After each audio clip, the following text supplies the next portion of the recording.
a big thank you to each and every one of you, and to our friends in the multicultural media space. Thank you so much for coming to Parliament House, Australia's oldest parliament. And on behalf of the Liberal National parties, I want to really express our deepest thanks to each and every one of you for being here tonight, and express my personal appreciation for all the wonderful work that you have done, particularly in recent years during the pandemic.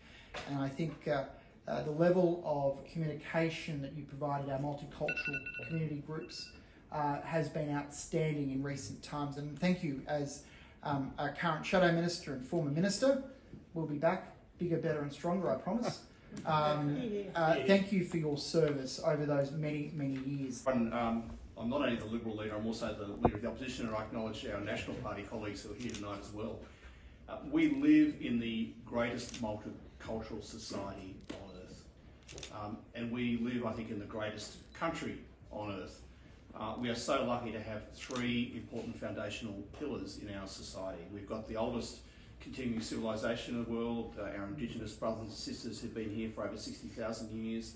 We've got the inheritance of the original British settlers, the great traditions, faiths, institutions they brought, the rule of law, democracy, equality before the law, freedom of speech, and of course the third great pillar are our multicultural citizens who have so enriched our society, whether it's in the science or the arts or in publishing, online or digital, or in print or in radio or TV, or here in politics, teaching, right across all the professions. We are so lucky to be enriched by multicultural migrants here in New South Wales and indeed Australia. And if you look around the world and look through history, the great civilisations of the world, the ones that have flourished, are those that have been renewed and enriched by the input of people from all over the globe. Societies that close themselves up, lock themselves up, tend to become extinct. But societies like ours that have this constant renewal, constant enrichment from new people, new ideas, new ways of thinking, they're the societies that flourish. Here in New South Wales, we have about 2 million citizens who have been born overseas. That's one of the highest proportions of overseas born citizens in the world. As a Liberal Party, and indeed our National Party colleagues as well, we want to do more with people from culturally and linguistically diverse backgrounds. We know we have to do better, and we are determined to do better.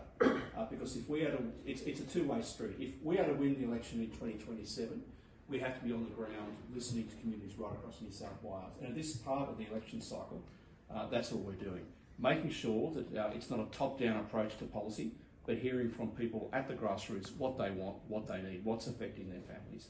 And that's why it's so important that we're reaching out to 300 language groups in New South Wales from all corners of the globe. This week, of course, is Budget Week. It's the government's first budget. It's their first Labor budget in 13 years.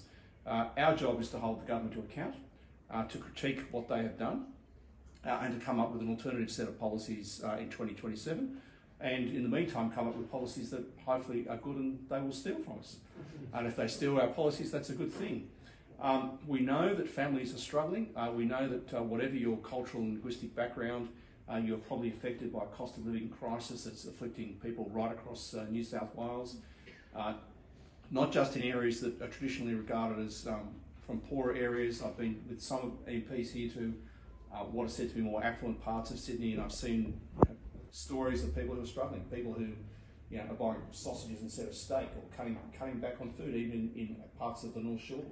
So we know that the cost of living is biting, and that's something that we as Liberals and Nationals want to address with making sure the government is providing proper cost